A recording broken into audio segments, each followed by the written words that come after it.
नमस्कार मित्रांनो, आज आपण ज्या औषधाबद्दल माहिती बघणार आहोत त्या औषधाचं नाव आहे ऑसिमम कॅनम। तर ऑसिमम कॅनम ह्या नावाचं जे औषध आहे ते एका वनस्पतीपासून, ऑसिमम नावाच्या वनस्पतीपासून बनवलेलं औषध आहे। त्यामुळं ते होमिओपॅथीमध्ये व्हेजिटेबल किंगडम ह्या प्रकारामध्ये मोडते। आपण बघितलं की त्या जे औषध ज्या वस्तूपासून तयार केलेलं आहे त्याप्रमाणे त्या औषधाचा सोर्स किंवा किंगडम ठरतो। तर वनस्पतीपासून केलेलं औषध हे व्हेजिटेबल किंगडम मध्ये येतं। तर हे जे औषध आहे ऑसिमम कॅनम ह्या नावाची जी वनस्पती आहे, जेव्हा होमिओपॅथिक पद्धतीने ही वनस्पतीपासून औषध तयार केलं जातं तेव्हा त्याचे काय काय उपयोग होतात ते आपण बघूया।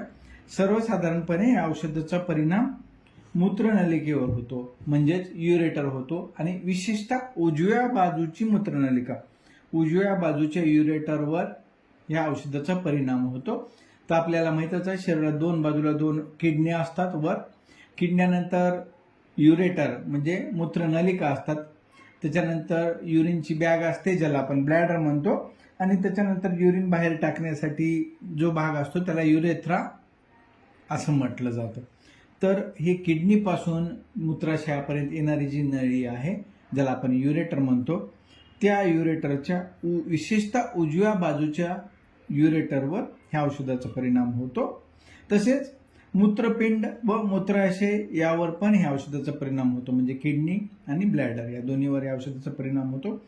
मूत्रपिंडामध्ये खडा झाल्यामुळे वेदना होऊन जर ओकाऱ्या येत असतील तर त्यासाठी हे एक महत्त्वाचं औषध आहे।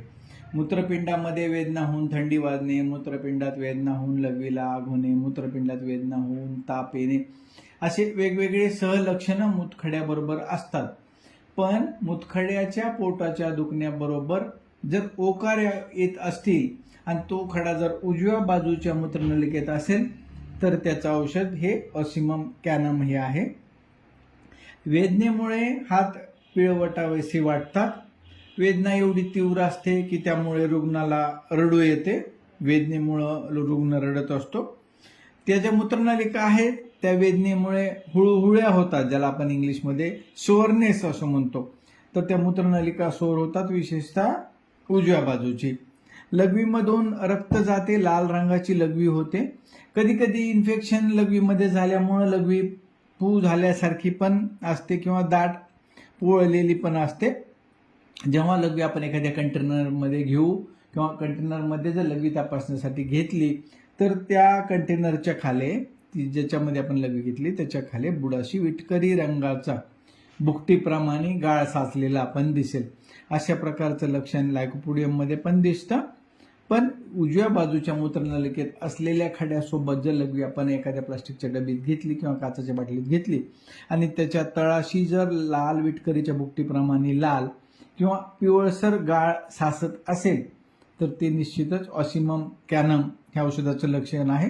कधी कधी लघवी केशराप्रमाणे पिवळी पण होते, पण जास्त करून लालच लघवी होते, लघवीतून रक्त जात असते आणि लघवीला कस्तुरी सारखा वास येतो।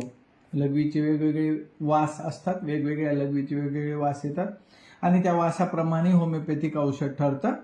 तर हे औषध ज्या व्यक्तीला लागतं त्याच्या लघवीला कस्तुरी सारखा वास येत असतो। हे औषध स्त्रियांच्या अंगावर पण विशेष उपयुक्त आहे। स्तन व जांघातील गाठी सुजून मोठ्या होतात, म्हणजे लिम्फ नोड एनलार्जमेंट असते ग्रॉइन रिजन मध्ये। स्तनामध्ये सूज असते, स्तनाग्रांना बिलकुल स्पर्श सहन होत नाही, सोरनेस असतो निपलमध्ये, त्याला धक्का लागलेला सहन होत नाही, स्पर्श सहन होत नाही। या रुग्णाला जर लघवी व्यवस्थित भरपूर लघवी झाली नाही तर ह्या रुग्णाचे सर्व त्रास वाढतात। जेवढी जास्त लघवी होईल तेवढ्या यांच्या वेदना कमी होतात। पण लघवी न झाल्यामुळे किंवा लघवी जर कमी झाली तर पोटात दुखायला लागतं, विशेषतः उजव्या बाजूला, आणि लघवी भरपूर झाली तर ह्या लोकांचा त्रास कमी होतो। तर अशा प्रकारचं उजव्या बाजूच्या मूत्रनलिकेवर काम करणारं औषध ऑसिमम कॅनम आज आपण बघितलं। नेक्स्ट टाइमला आपण दुसरं औषध बघणार आहोत। धन्यवाद।